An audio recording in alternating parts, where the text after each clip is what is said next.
गांव महापुर एक छोटे से पहाड़ के पास बसा हुआ था। पहाड़ के दूसरी तरफ एक घना और पुराना जंगल था, जिसे गांव वाले काल जंगल के नाम से जानते थे। कोई भी वहां जाने की हिम्मत नहीं करता था। वर्षों से उस जंगल के बारे में अजीब कहानियां सुनाई जाती रही थीं। कहते थे कि रात के अंधेरे में वहां अजीब सी आवाजें आती हैं, जैसे किसी की चीखें। लोगों का मानना था कि जो भी जंगल में गया वह कभी लौट कर नहीं आया। गांव के बड़े बुजुर्ग बताते थे कि इस जंगल में प्राचीन काल में एक बड़ा युद्ध हुआ था और वहां मारे गए योद्धाओं की आत्माएं आज भी भटकती हैं।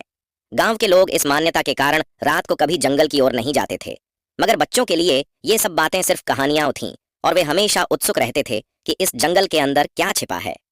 गांव में 4 दोस्त थे, रवि, सुरेश, गीता और मनोज। वे चारों बचपन से ही एक दूसरे के साथ खेलते और समय बिताते थे। एक दिन जब वे सभी गांव के तालाब के पास बैठे थे तो उनके मन में जंगल के बारे में चर्चा छिड़ गई। यार, ये काल जंगल की कहानियां सब बकवास हैं, रवि ने कहा। मैंने आज तक किसी को वहां जाते नहीं देखा। शायद वहां कुछ भी नहीं है, बस लोग हमें डराने के लिए ऐसी बातें कहते हैं। गीता ने थोड़ा डरते हुए कहा, लेकिन अगर सच में कुछ हुआ तो वहां जाने का जोखिम क्यों लें?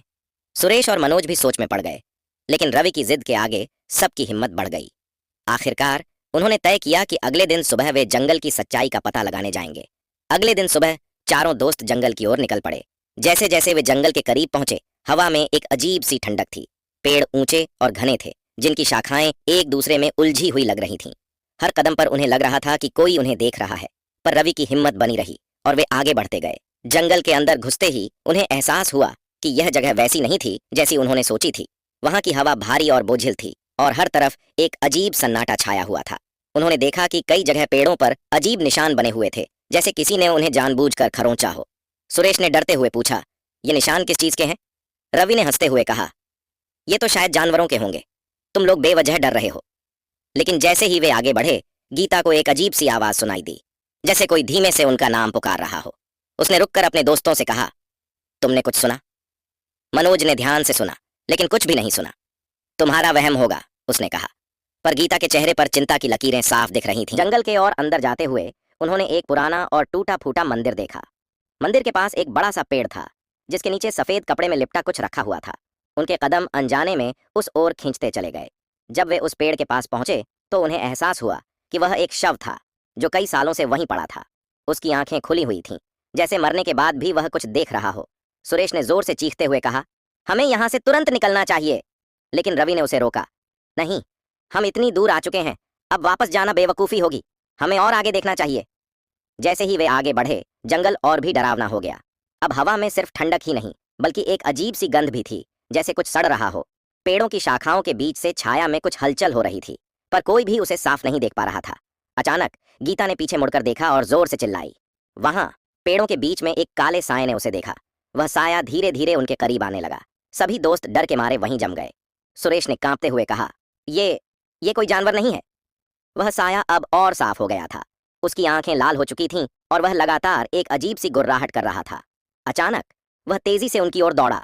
चारों दोस्तों ने तुरंत भागना शुरू किया, लेकिन जंगल इतना घना था कि रास्ता ढूंढना मुश्किल हो रहा था। जैसे जैसे वे दौड़ रहे थे, उन्हें लगा कि वह साया हर जगह उनके पीछे है, जैसे जंगल का हर कोना उसकी निगरानी में हो। गीता का पैर एक जड़ में फंस गया और वह गिर पड़ी। मनोज ने उसे उठाने की कोशिश की, लेकिन साया उनके और करीब आ गया। अब उसके चेहरे की झलक साफ दिखाई दे रही थी। वह किसी इंसान का चेहरा नहीं था, बल्कि एक भयानक सड़ी गली शक्ल थी। उसकी आंखें पूरी तरह लाल थीं और मुंह से काले धुएं का गुब्बार निकल रहा था। रवि ने जोर से चिल्लाकर कहा, गीता उठो! लेकिन गीता बेहोश हो चुकी थी। मनोज ने उसे अपनी पीठ पर लादा और भागना शुरू किया। आखिरकार कुछ दूरी पर उन्हें एक पुराना कुटिया दिखाई दिया। वे सभी वहां घुस गए और दरवाजा बंद कर दिया। अब सन्नाटा छा गया। उनके दिल की धड़कनें इतनी तेज हो रही थीं कि उन्हें लग रहा था कि वह भूत सुन लेगा। कुटिया के अंदर अंधेरा था। सिर्फ एक छोटी सी खिड़की से थोड़ी रोशनी आ रही थी।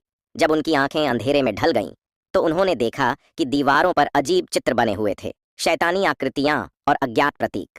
कुटिया के बीचों बीच एक काले पत्थर की मूर्ति थी, जो एक राक्षस के समान दिखाई दे रही थी।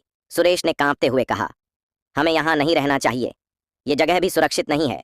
पर बाहर जाने का कोई रास्ता नहीं था। साया अब भी बाहर था, दरवाजे के आसपास मंडरा रहा था। तभी कुटिया के अंदर से एक धीमी आवाज आई, जैसे कोई फुसफुसा रहा हो। सभी दोस्त ठिठक गए। आवाज धीरे धीरे तेज होती गई और एक बूढ़े आदमी की आवाज में बदल गई। तुम यहाँ क्यों आए हो? ये जगह तुम्हारे लिए नहीं है। आवाज गूंज उठी। अचानक कुटिया के दरवाजे पर जोर से धमाका हुआ और दरवाजा टूट गया। साया अब कुटिया के अंदर आ चुका था। उसकी आंखों में जलती हुई आग थी। रवि और सुरेश ने हिम्मत जुटाकर गीता को उठाया और दौड़ने लगे। मनोज ने एक लकड़ी का डंडा उठाया और साए पर वार करने की कोशिश की, लेकिन डंडा उसके शरीर के आर पार हो गया, जैसे वह साया ठोस न होकर सिर्फ एक भ्रम हो। वे चारों किसी तरह जंगल से बाहर निकलने में कामयाब हुए, लेकिन पीछे मुड़कर देखने पर उन्हें एहसास हुआ कि वह साया अब भी जंगल की सीमा पर खड़ा था, उन्हें घूरते हुए। गांव पहुंचते ही वे सभी बेहोश होकर गिर पड़े। अगले दिन जब गांव के लोग उन्हें ढूंढने निकले तो उन्हें जंगल के पास चारों दोस्त बेहोश मिले। जब उन्होंने अपनी कहानी सुनाई तो गांव के बुजुर्गों ने बताया कि काल जंगल में कभी एक भयानक तांत्रिक का निवास था। वह लोगों की आत्माओं को वश में करके उन्हें अपनी सेवा में रखता था। जिस साय को उन्होंने देखा था वह तांत्रिक की ही आत्मा थी, जो अब भी जंगल में भटक रही थी। चारों दोस्तों ने कसम खाई कि वे अब कभी उस जंगल की ओर नहीं जाएंगे।